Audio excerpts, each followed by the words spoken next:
Hello friends, स्वागत है आपका फिर से हमारे यूट्यूब चैनल नॉलेज महासपोर्ट में। फिर से हम आपके साथ एक नए वीडियो के साथ इसमें सोशल साइंस के टोटल हम 48 क्वेश्चन करेंगे।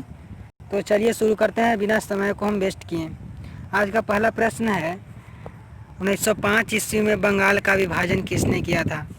1905 ईस्वी में बंगाल का विभाजन किसने किया था? ऑप्शन इसमें है लिटन ने, रिपन ने, कर्जन ने, इरविन ने। तो जो 1905 ईस्वी में बंगाल का विभाजन किया था वह लॉर्ड कर्जन के द्वारा किया गया था। किसके द्वारा किया गया था? लॉर्ड कर्जन के द्वारा किया गया था। आप इसे याद रखिएगा। और पूछा जाएगा कि बंगाल का विभाजन कब हुआ था, तो 1905 ईस्वी में। इसे भी आप याद रखिएगा। दूसरा प्रश्न है, 10 घंटे का आंदोलन कहाँ चला? 10 घंटे का एक आंदोलन चला था, वह कहाँ चला आपको बताना है। ऑप्शन है इंग्लैंड में, जर्मनी में, भारत में या जापान में। तो जो 10 घंटे का आंदोलन चला था वह इंग्लैंड में चला था। कहाँ चला था? इंग्लैंड में चला था। ठीक है, याद रखिएगा। बढ़ते हैं अगला प्रश्न की ओर। प्रश्न संख्या 3 है, सीधी लकीरों का अतीला के रूप में किसका चित्रण किया गया? सीधी लकीरों का अतीला के रूप में किसका चित्रण किया गया? ऑप्शन में है रेमंड अनविन का, एवेंजर हावर्ड का, बैरान हॉसमान का, विलियम हॉर्बॉन का। तो जो इसका सही उत्तर हो जाएगा ऑप्शन नंबर 3 हो जाएगा, सी हो जाएगा। क्या सी? ऑप्शन नंबर सी हो जाएगा। क्या है? बैरॉन हॉसमान का। याद रखिएगा। हमारा चौथा प्रश्न है, पश्मीना ऊन किस जानवर के रोएं से बनाया जाता है? पश्मीना ऊन किस जानवर के रोएं से बनाया जाता है? भेड़ के, खरगोश के, शेर के या भालू के? तो जो पश्मीना ऊन बनाया जाता है वह भेड़ के, सॉरी यहाँ पश्मीना ऊन जो बनाया जाता है वो बकरी के रेशे से बनाया जाता है। यहाँ ऑप्शन में गलती दिया हुआ है, आप इसे भेड़ नहीं याद रखिएगा, आप बकरी याद रखिएगा। एक विशिष्ट प्रकार का बकरी होता है जो जम्मू कश्मीर के पर्वतीय क्षेत्रों में पाया जाता है और जो गुर्जरों द्वारा पाला जाता है, उसी के द्वारा पश्मीना के रोए बनाया जाता है। याद रखिएगा इसको। हमारा 5वां प्रश्न है, कांडला पतन किस राज्य में है? कांडला पतन किस राज्य में है? ऑप्शन में पश्चिम बंगाल, महाराष्ट्र, गुजरात या गोवा। तो कांडला जो है वो मोरमुगांव में है। कहाँ है? मोरमुगांव में। मोरमुगांव कहाँ है? गुजरात में है। इसीलिए ऑप्शन नंबर सी सही हो जाएगा। हमारा 6ठा प्रश्न है, बिहार में रेलवे का एकमात्र मुख्यालय कहाँ है? बिहार में रेलवे का एकमात्र मुख्यालय कहाँ है? ऑप्शन में है पटना, हाजीपुर, सोनपुर या समस्तीपुर। तो जो बिहार में रेलवे का एकमात्र मुख्यालय है वह केवल हाजीपुर में है। कहाँ है? हाजीपुर में है। हमारा अगला प्रश्न है, प्रश्न संख्या 7 है, भारत में दल बदल कानून किस वर्ष लागू किया गया? भारत में दल बदल कानून किस वर्ष लागू किया गया? ऑप्शन है 1975, 1980, 1985 या 1990 ईस्वी में। तो जो भारत में दल बदल कानून लागू किया गया था वह 1985 ईस्वी में लागू किया गया था। कब लागू किया गया था? 1985 ईस्वी में। आप इसे ध्यान में रखेंगे। हमारा 8वां प्रश्न है, विश्व में सबसे बड़ा लोकतांत्रिक देश कौन है? विश्व में सबसे बड़ा लोकतांत्रिक देश कौन है?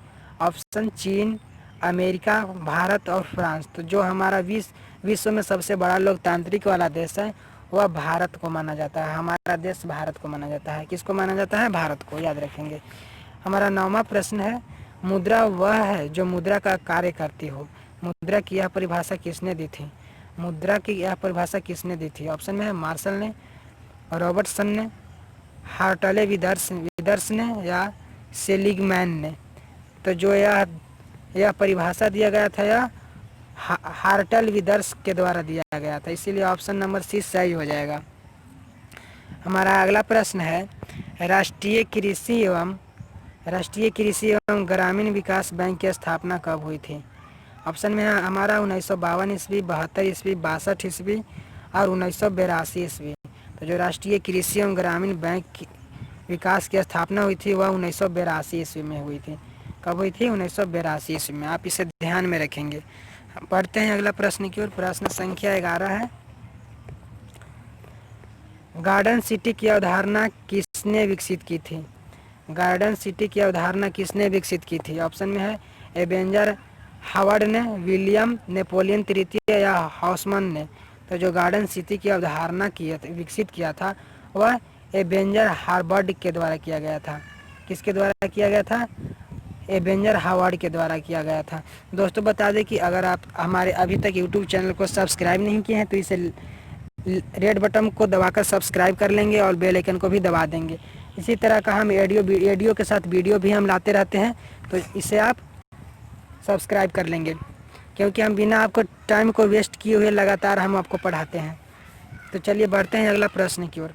प्रश्न संख्या 12 है, गुटेनबर्ग का जन्म किस देश में हुआ था? गुटेनबर्ग का जन्म किस देश में हुआ था? ऑप्शन में है अमेरिका में, जापान, जर्मनी, इंग्लैंड। तो जो गुटेनबर्ग का जन्म हुआ था वह जर्मनी में हुआ था। कहाँ हुआ था? जर्मनी में हुआ था, याद रखेंगे। हमारा अगला प्रश्न है, भारतीय राष्ट्रीय कांग्रेस के पहले अध्यक्ष कौन थे? भारतीय राष्ट्रीय कांग्रेस के पहले अध्यक्ष कौन थे? एओ हुम थे, डब्ल्यू.सी. बनर्जी थे, बदरुद्दीन तैयबजी थे या एनी बेसेंट थे? तो जो हमारे भारतीय राष्ट्रीय कांग्रेस के पहले अध्यक्ष थे वह डब्ल्यू.सी. बनर्जी थे। कौन थे? डब्ल्यू.सी. बनर्जी थे, याद रखेंगे। और इनकी स्थापना की बात करें तो इनकी स्थापना एओ हुम के द्वारा किया गया था, 1885 ईस्वी में किया गया था। कब किया गया था? 1885 ईस्वी में। अब मुस्लिम पहले अध्यक्ष की बात करें तो बदरुद्दीन तैयबजी, जो मुस्लिम पहले अध्यक्ष थे वह बदरुद्दीन तैयबजी थे, याद रखेंगे। हमारा अगला प्रश्न है, दास कैपिटल की रचना किसने की? दास कैपिटल की रचना किसने की? ऑप्शन में है एंजल्स, दोस्तोवस्की, टॉल्स्टॉय या कार्ल मार्क्स। तो जो दास कैपिटल की रचना किया गया था वह कार्ल मार्क्स के द्वारा किया गया था, इसलिए इसका सही उत्तर हो जाएगा ऑप्शन नंबर डी। हमारा अगला प्रश्न है, प्रश्न संख्या 15 है, रक्त एवं लौह की नीति का अवलंबन किसने किया? रक्त एवं लौह की नीति का अवलंबन किसने किया? ऑप्शन में है मेजनी, हिटलर, बिस्मार्क या विलियम प्रथम। तो रक्त एवं लौह की नीति का अवलंबन किया था वह बिस्मार्क के द्वारा किया गया था। किसके द्वारा किया गया था? बिस्मार्क के द्वारा किया गया था, आप इसे याद रखेंगे। हमारा अगला प्रश्न है, प्रश्न संख्या 16 है, गैरीबाल्डी पेशे से क्या था? गैरीबाल्डी पेशे से क्या था? ऑप्शन में है सिपाही, किसान, जमींदार, नाविक। तो जो गैरीबाल्डी था उसका मुख्य पेशा था नाविक, नाव चलाना, इसलिए वह नाविक था। प्रश्न संख्या 17 है, रूस में कृषक दास प्रथा का अंत कब हुआ? रूस में कृषक दास प्रथा का अंत कब हुआ? ऑप्शन में है 1861 ईस्वी में, 1862 ईस्वी में, 1863 ईस्वी में, 1864 ईस्वी में। तो जो रूस में कृषक दास प्रथा का अंत हुआ था 1861 ईस्वी में हुआ था। कब हुआ था? 1861 ईस्वी में हुआ था, आप इसे याद रखेंगे। हमारा अगला प्रश्न है, the history of the loss of Vietnam किसने लिखा? यह एक पुस्तक है, the history of the loss of Vietnam. यह किसके द्वारा लिखा गया था? ऑप्शन में है हो ची मिन, फाइन बोई चाउ, कुआंग या तिथ्रू। तो जिसका सही उत्तर हो जाएगा ऑप्शन नंबर बी हो जाएगा, फान बोई चाउ। हमारा 19वां प्रश्न है, पूर्ण स्वराज की मांग का प्रस्ताव कांग्रेस के किस अधिवेशन में पारित हुआ था? पूर्ण स्वराज की मांग कांग्रेस के किस अधिवेशन में पारित हुआ था? ऑप्शन में है 1929 ईस्वी के लाहौर अधिवेशन, 1931 ईस्वी के कराची अधिवेशन, 1933 के कोलकाता अधिवेशन या 1937 ईस्वी के बेलगांव अधिवेशन। तो जो पूर्ण स्वराज का प्रस्ताव कांग्रेस के द्वारा पारित हुआ था वह 1929 ईस्वी में पारित हुआ था, लाहौर अधिवेशन में। किस अधिवेशन में पारित हुआ था? लाहौर अधिवेशन में। हमारा अगला प्रश्न है, AITUC का प्रथम अध्यक्ष किसे बनाया गया? ऑप्शन में है मोतीलाल नेहरू, लाला लाजपत राय, महात्मा गांधी या चित्तरंजन दास। तो जो इसका सही उत्तर हो जाएगा ऑप्शन नंबर बी हो जाएगा, लाला लाजपत राय, या लाला लाजपत राय को बनाया गया था। बढ़ते हैं अगला प्रश्न की ओर। प्रश्न संख्या 21 है। प्रश्न संख्या हमारा 21 है, काली मृदा का दूसरा नाम क्या है? काली मृदा का दूसरा नाम क्या है? बलुई, रेगुर, साल या पर्वतीय।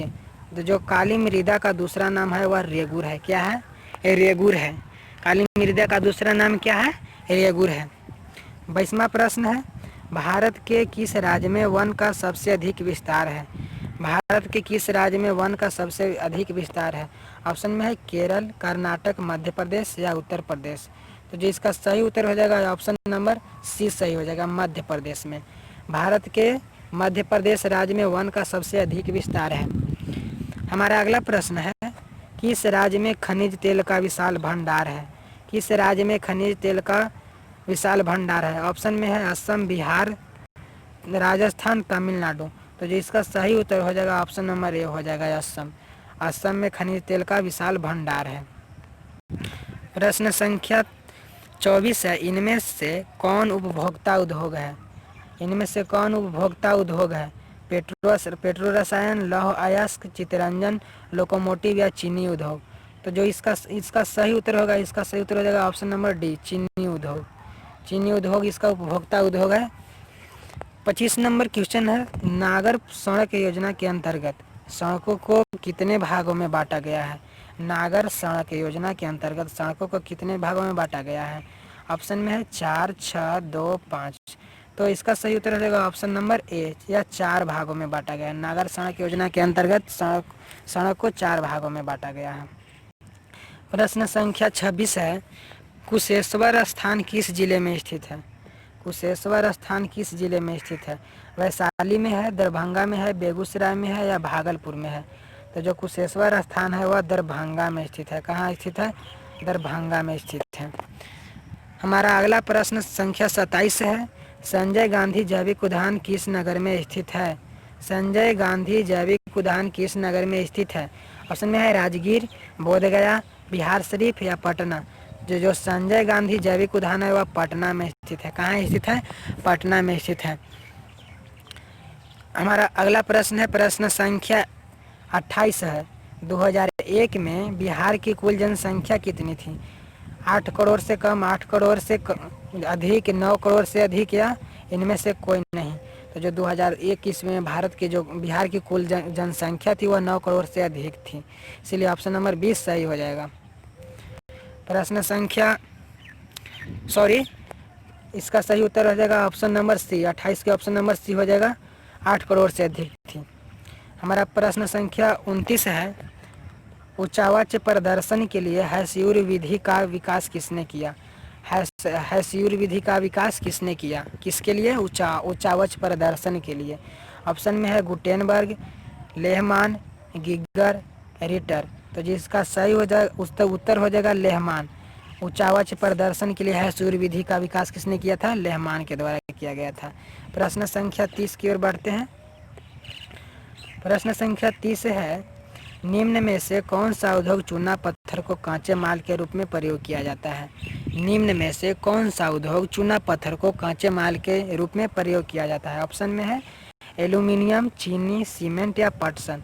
तो ये इसका सही उत्तर हो जाएगा ऑप्शन नंबर सी सही हो जाएगा, सीमेंट। प्रश्न संख्या 31 है, भारत में औरतों के लिए आरक्षण की व्यवस्था किस संस्था में है? जो भारत में औरतों की जो आरक्षण दिया गया है वह किस संस्था में है? लोकसभा में है, विधानसभा में, मंत्रिमंडल में है या पंचायती राज व्यवस्था में है? तो इसका सही उत्तर हो जाएगा ऑप्शन नंबर डी, पंचायती राज व्यवस्था में आरक्षण दिया गया है। प्रश्न संख्या 32 है, लोकसभा में निर्वाचन हेतु कुल सीटों की संख्या कितनी है? लोकसभा में निर्वाचनों के लिए कुल सीट कितने हैं? ऑप्शन में है 542, 544, 543 या 545। इसका सही उत्तर हो जाएगा ऑप्शन नंबर सी, 543। जो 2 सीट जो बच जाता है वह एंग्लो इंडियन के लिए बच जाता है। 33 नंबर प्रश्न है, निम्नलिखित में कौन भारतीय किसान यूनियन के नेता थे? भारतीय किसान यूनियन के नेता कौन थे? मोरारजी देसाई, जयप्रकाश नारायण, महेंद्र सिंह टिकैत या चौधरी चरण सिंह। तो जो भारतीय किसान यूनियन के नेता थे वह महेंद्र सिंह टिकैत थे। कौन थे? महेंद्र सिंह टिकैत। इसीलिए इसका सही उत्तर हो जाएगा ऑप्शन नंबर सी, याद रखेंगे इस। प्रश्न संख्या 34 की ओर बढ़ते हैं। 34 है, राजनीतिक दलों की नींव सर्वप्रथम किस देश में पड़ी? राजनीतिक दलों की नींव सर्वप्रथम किस देश में पड़ी? ऑप्शन है ब्रिटेन में, भारत में, फ्रांस में या यूएसए में। तो जो इसका सही उत्तर हो जाएगा ऑप्शन नंबर ए सही हो जाएगा, ब्रिटेन में। राजनीतिक दल को जो नींव सर्वप्रथम पड़ा था वह कहाँ पड़ा था? ब्रिटेन में, याद रखेंगे। प्रश्न संख्या 35 है, किसके फैसले में व्यक्तिगत पूर्वाग्रहों की अधिकता रहती है? किसके फैसलों में व्यक्तिगत पूर्वाग्रहों की अधिकता रहती है? ऑप्शन में है लोकतांत्रिक, राजशाही, गैर लोकतांत्रिक या तानाशाही। तो जो 35 का सही उत्तर हो जाएगा ऑप्शन नंबर सी सही हो जाएगा, गैर लोकतांत्रिक में। प्रश्न संख्या 36 है, भारत में सर्वोच्च न्यायालय के मुख्य न्यायाधीश की नियुक्ति कौन करता है? भारत में सर्वोच्च न्यायालय के न्यायाधीश की नियुक्ति कौन करता है? मुख्य न्यायाधीश की नियुक्ति कौन करता है? ऑप्शन है प्रधानमंत्री, राष्ट्रपति, संसद या उपराष्ट्रपति। तो जो मुख्य न्यायाधीश का सर्वोच्च न्यायालय के मुख्य न्यायाधीश की नियुक्ति होता है वह राष्ट्रपति के द्वारा होता है। किसके द्वारा होता है? राष्ट्रपति के द्वारा होता है, याद रखेंगे। प्रश्न संख्या 37 है, निम्नलिखित में किसे विशेष राज्य दर्जा प्राप्त है? निम्नलिखित में किसे विशेष राज्य का दर्जा प्राप्त है? ऑप्शन है बिहार, आंध्र प्रदेश, जम्मू कश्मीर, गुजरात। तो जो पहले था इसे विशेष राज्य का दर्जा पहले प्राप्त था जम्मू कश्मीर को, लेकिन 2020 में इसे नरेंद्र मोदी जी का द्वारा हटा दिया गया है, यह खत्म हो चुका है, इसलिए इसे आप यह नहीं याद रखेंगे, इसे अब हटा दिया गया है। हमारा 38 नंबर प्रश्न है, सूचना के अधिकार आंदोलन की शुरुआत कहाँ से हुई? सूचना के अधिकार आंदोलन की शुरुआत कहाँ से हुई? ऑप्शन में है राजस्थान, दिल्ली, तमिलनाडु, बिहार। तो जो सूचना के अधिकार आंदोलन की शुरुआत हुई थी वह राजस्थान से हुई थी। कहाँ से हुई थी? राजस्थान से हुई थी, इसलिए इसका ऑप्शन नंबर ए सही हो जाएगा। हमारा अगला प्रश्न है, बिहार के किस जिले का प्रति व्यक्ति आय सर्वाधिक है? बिहार के किस जिले का आय प्रति व्यक्ति सबसे अधिक है? ऑप्शन में है पटना, गया, शिवहर, नालंदा। तो जो इसका सही उत्तर हो जाएगा ऑप्शन नंबर ए सही हो जाएगा, पटना। 40 नंबर प्रश्न है, वैश्वीकरण के मुख्य कितने अंग हैं? वैश्वीकरण के मुख्य कितने अंग हैं? 1, 2, 3 या 4? तो जो वैश्वीकरण के मुख्य अंग है वह कितने हैं? 4 अंग हैं, याद रखेंगे। वैश्वीकरण के कितने अंग हैं? 4 अंग हैं। अब बढ़ते हैं अगला प्रश्न की ओर। प्रश्न संख्या 41 है,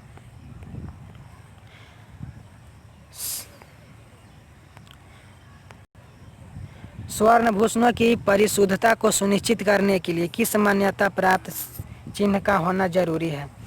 तो जो इसका सही उत्तर हो जाएगा ऑप्शन नंबर ए सही हो जाएगा, ISI। 42 नंबर प्रश्न है, फूट डालो और राज करो, फूट डालो और राज करो की नीति किसने अपनाई थी?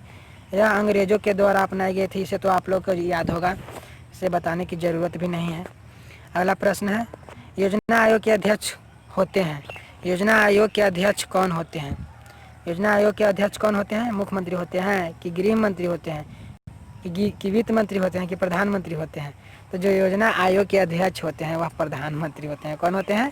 प्रधानमंत्री होते हैं, इसे याद रखिएगा। योजना आयोग को नाम बदलकर अब नीति आयोग रख दिया गया है। कब रखा गया है? 1 जनवरी 2015 ईस्वी को योजना आयोग के नाम बदलकर अब नीति आयोग रख दिया गया है। उसका भी अध्यक्ष प्रधानमंत्री जी होते हैं, याद रखेंगे। 44 नंबर प्रश्न है, साख का अर्थ क्या होता है? साख का अर्थ क्या होता है? विश्वास करना, ऋण लौटाने की क्षमता, ए और बी दोनों, या इनमें से कोई नहीं?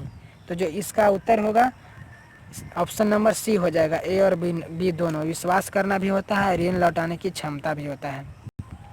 प्रश्न संख्या 45 है, बांग्लादेश के नोबेल पुरस्कार से सम्मानित व्यक्ति कौन है? इनमें से बांग्लादेश के नोबेल पुरस्कार से सम्मानित व्यक्ति कौन है? ऑप्शन में है प्रो इकबाल यूनुस, प्रो मो यूनुस, मो रहीम यूनुस या मो शफीक यूनुस। तो जो इसका सही उत्तर हो जाएगा ऑप्शन नंबर बी सही हो जाएगा, प्रो मो यूनुस, यह बांग्लादेश के नोबेल पुरस्कार से सम्मानित किए जा चुके हैं। प्रश्न संख्या 46 है, भारत में सेवा क्षेत्र को सामान्यतः कितने भागों में बांटा गया है? भारत में सेवा क्षेत्र को कितने भागों में बांटा गया है? ऑप्शन में है 2, 4, 6 या 8। तो जो इसका सही उत्तर हो जाएगा ऑप्शन नंबर ए सही हो जाएगा, 2। भारत में सेवा क्षेत्र को कितने भागों में बांटा गया है? 2 क्षेत्रों में बांटा गया है, याद रखेंगे। हमारा अगला प्रश्न है, WTO का विस्तारित रूप क्या होगा? WTO का विस्तारित रूप क्या होगा? Women trade organisation, world trade organisation, world tour organisation या वीक ट्रेड ऑर्गेनाइजेशन? तो जो इसका सही उत्तर हो जाएगा ऑप्शन नंबर 20 सही हो जाएगा, वर्ल्ड ट्रेड ऑर्गेनाइजेशन। इसका स्थापना की बात करें तो इसका स्थापना 1995 ईस्वी में किया गया था, इसे भी आप याद रखेंगे। हमारा लास्ट क्वेश्चन है, सूखा किस प्रकार की आपदा है? सूखा किस प्रकार का आपदा है? प्राकृतिक आपदा है, मानवीय आपदा है या सामान्य आपदा है या इनमें से कोई नहीं? तो जो इसका उत्तर होगा या आप इसे कमेंट बॉक्स में दीजिएगा। और अभी तक आप हमारे चैनल को सब्सक्राइब नहीं किए हैं तो सब्सक्राइब कर लेंगे और लाइक अगर इस वीडियो यह वीडियो आपका अच्छा लगा हो तो इसे लाइक कर देंगे, अपने दोस्तों के बीच में शेयर कर देंगे। धन्यवाद।